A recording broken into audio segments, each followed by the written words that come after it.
Boa noite a todos. Vamos dar início à entrevista coletiva do técnico Fernando Seabra. Seabra, boa noite. Diego Pérez, Rádio 102 FM. Estamos ao vivo, Seabra. Gostaria que você fizesse a sua análise de mais uma vitória do Bragantino, né? A quarta consecutiva. Por muito pouco não foi o quarto jogo também sem sofrer gols aí, né? Teve aquela situação do gol do David Washington, mas o quanto essa quarta vitória reflete, né, esse trabalho que o Bragantino tem desempenhado aí no Campeonato Brasileiro até aqui. A gente fica muito contente pelo resultado, né? Mas, sobretudo, também pela postura da equipe no jogo, né? A capacidade de se desafiar a vir jogar fora de casa num jogo tão difícil quanto esse e buscar marcar alto, buscar sair jogando, quer dizer, fazer o nosso jogo, né? Claro que com os ajustes e os detalhes específicos para essa partida, para esse adversário, né? Eu acho que passa muito pelo tempo de trabalho que a gente teve para treinar, né? E fazendo jogos uma vez por semana ajuda bastante a gente nesse sentido, mas também passa por uma questão da própria disponibilidade dos jogadores, né? Vejo que teve um momento no Campeonato Paulista que nós chegamos a ter um desempenho bacana de jogo, uma consistência, mas às vezes isso também em algum momento fica prejudicado. O jogador se lesiona, precisa controlar um jogador ou dois que estão muito fadigados por causa daquela sequência, né? E quando você tem um calendário com uma sequência menor de jogos, até isso fica favorecido, a disponibilidade do jogador para treinar, a disponibilidade do jogador para trabalhar. Então, quando você tem uma disponibilidade maior, não é só que você tem tempo para trabalhar e desenvolver seu conteúdo, mas o nível do treino como um todo fica maior, existe mais disputa, tá certo? Todos se preparam de uma forma mais uniforme, quer dizer, você muda uma escalação, mas aquele que está entrando está preparado, porque ele está disputando e está competindo, né? Então, passa, sim, pela questão do treino, mas, além da questão do treino, existem outros aspectos que são beneficiados quando você tem uma sequência de jogos, um momento, pelo menos, do calendário que é um pouco mais racional para que você possa preparar o jogo, né? Então, eu acho que o que a gente tem visto é um crescimento da equipe que passa muito por essa circunstância, né? Quando você tem a oportunidade de treinar, você também pode apresentar algo mais útil, mais funcional e mais vistoso. Quando você tem pouco tempo para treinar, você só recupera e vai para jogo com uma proposta estratégica que você não teve muita chance de elaborar e as coisas podem acontecer ou não, né? Então, acho que a equipe conseguiu passar por alguns momentos de dificuldade no jogo de hoje. A gente entende que o time do Santos é muito técnico, assim, do meio para frente, volantes que têm muita mobilidade e leitura para criar vantagem para receber bola, e bom critério de distribuição. Os jogadores da frente são bons finalizadores e criadores de jogada, né? Tanto individuais quanto em combinação. E tem dois zagueiros que são finalizadores em situação de bola parada. Então, é uma equipe que tem muita capacidade de diferir, de fazer gol, porque tem muitos jogadores no campo que têm relação com o gol, cada um dentro das suas especificidades. E as situações de bola parada trouxeram muito perigo para a gente já sabia disso. Assim como o final do jogo, né, essa última situação, o time abriu mão de jogar curto e passou a jogar por uma casca com peso na área, acabou sendo feliz no bate-rebate e fez o seu único gol ali, né? Então, mas durante o jogo a gente soube muitas vezes gerar dificuldade, não deixar uma finalização ser limpa, defender bem a área nessas situações e retomar o controle do jogo, mesmo passando por alguns momentos nesse tipo de circunstância de dificuldade. Conseguimos ter boas transições, pressionamos alto, saiu o primeiro gol, subidas de pressão em bloco médio, saiu o segundo gol, quer dizer, então, a nossa equipe ela vem se tornando mais competitiva em todas as fases do jogo de uma forma geral. Eu acho que isso, sim, é fruto de uma compreensão melhor e de uma sequência de trabalho que a gente vem tendo. Fernando, boa noite novamente. Os dois gols saem de lances, roubadas de bola e rapidez, né, na definição ali da jogada, no encontro do passe. E eu percebi ali que você estava um pouco incomodado no primeiro tempo, parte final, porque o time perdeu essa intensidade de marcação. Você pedia a todo momento para o time sair, para o Ramires apertar, para o Ramires sair. Em jogos fora de casa, essa postura pode ser determinante em você roubar a bola e conseguir velocidade, transição e aproveitar, acima de tudo, as oportunidades que vão surgir a partir dessa agressividade na marcação? Olha, sem dúvida, acho que o time do Santos tem jogadores construtores técnicos que vão buscar jogar mesmo sendo fora de casa, mas dentro de casa e buscando e precisando do resultado, sem dúvida alguma que eles iam buscar esse tipo de articulação, de elaboração e de aparecer para jogar. A gente se preocupou muito, né, em tirar um pouco do tempo e espaço dos volantes deles, estudamos os movimentos que eles fazem normalmente para criar vantagem, e em muitos momentos eles acabaram dando sequência no jogo e fazendo bem a função deles, mas em outros a gente conseguiu incomodar mais, né, tirar o tempo, né, da tomada de decisão e em alguns momentos realmente conseguir provocar os erros, né, para conseguir recuperar essas bolas. Então, acho que uma coisa que a gente tem que ressaltar é que a nossa última linha tem saído com mais velocidade, com mais frequência, e isso é fruto de bastante insistência e esforço da comissão técnica e também dos jogadores em ter esse tipo de leitura. E aí o que estava acontecendo em alguns momentos do primeiro tempo é que os zagueiros estavam saindo e engolindo os volantes. Os volantes estavam saindo um pouco mais lentos, porque é uma novidade os nossos zagueiros estarem compactando tão rápido para frente e tal. E aí isso é importante, eles têm que fazer isso mesmo e os nossos volantes têm que sair na mesma rapidez, com sincronia, né? Porque, do contrário, acontece como aconteceu contra o Sport lá, quer dizer, você defende uma bola e vai sair da área, e se você não sai empurrando os passes para trás, eles voltam de novo, com bola de quina, com combinação, e acontece o que aconteceu no segundo tempo contra o Sport lá. Então a gente estava muito atento nesse sentido, já contra o Cruzeiro, e hoje ainda mais contra um time que a gente sabia que tinha jogo aéreo, jogadores que têm jogada individual e que tem cruzamento, e que tem fuga para dentro, e cruzamento de pé fechado. Então a gente estava muito preocupado com esse tipo de situação, e sem dúvida a gente tem insistido muito em melhorar essa dinâmica de subida, né? Quando a gente está defendendo no bloco baixo, a ideia não é só defender o gol, mas é, sobretudo, obrigar o adversário a circular para trás para que a gente possa sair do bloco baixo, né? E era uma dificuldade que a gente vinha tendo de forma mais sistemática e a equipe começou a responder positivamente nesse sentido. É lógico que ainda tem momentos que isso é um pouco mais difícil de acontecer, mas a gente vai buscar essa evolução sempre com cuidado, né? Se você sai rápido demais com uma bola descoberta, você toma uma cavada nas costas, toma algum tipo de situação que pode gerar perigo, né?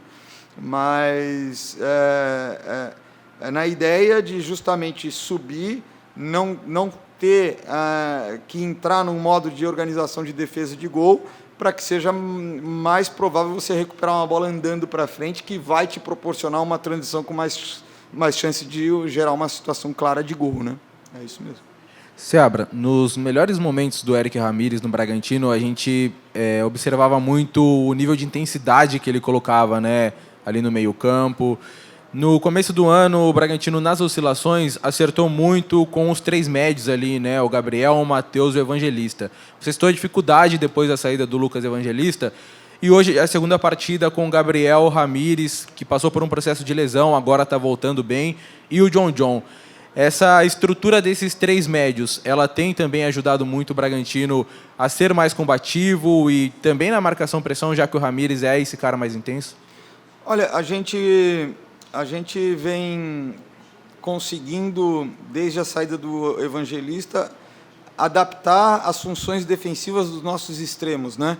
Então, estamos jogando ali com o Gabriel e com o Ramírez como dois volantes, e aí os nossos extremos eles precisam ter alguns comportamentos defensivos que são diferentes daqueles que eles tinham que ter quando a gente estava defendendo com três médios, como você citou. Então, o primeiro jogo que a gente acabou jogando com dois volantes, e os dois extremos e dois na frente, foi aqui contra o Santos.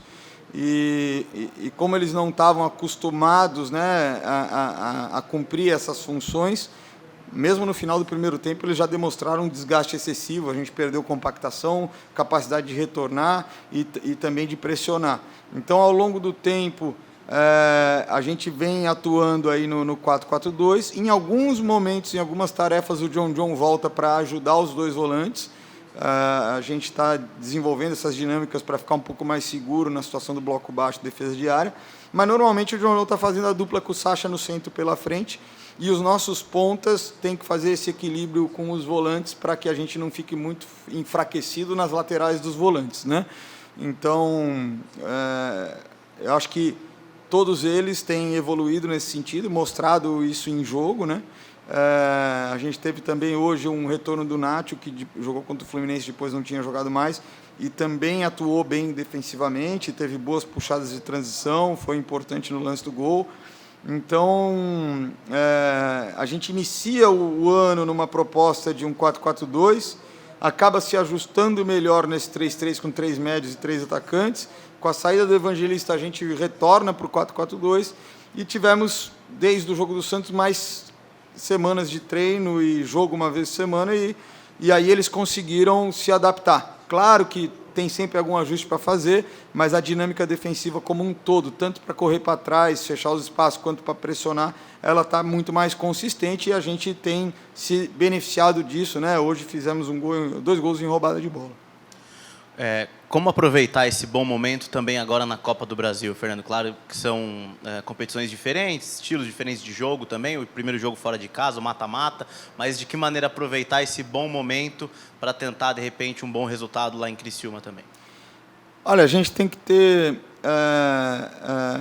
muito claro, né, que para a gente desenvolver e aprofundar uma cultura de excelência, a gente precisa, independente de vitória, entender os pontos que a gente fez bem e por quê, e os pontos que a gente precisa melhorar.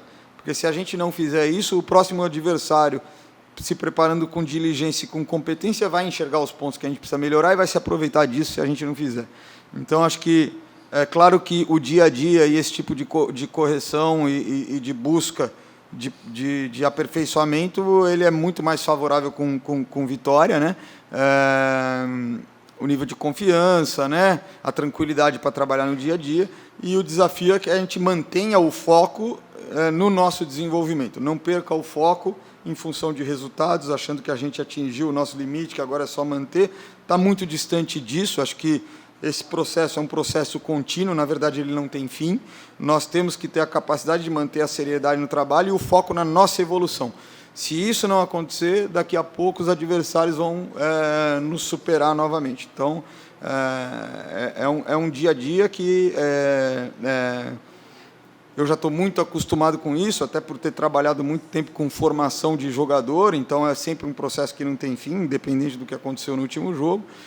Mas no profissional é muito importante que também as equipes tenham essa cultura de trabalho e essa compreensão de que é preciso continuar evoluindo, que só assim nós vamos conseguir ter chance de continuar vencendo.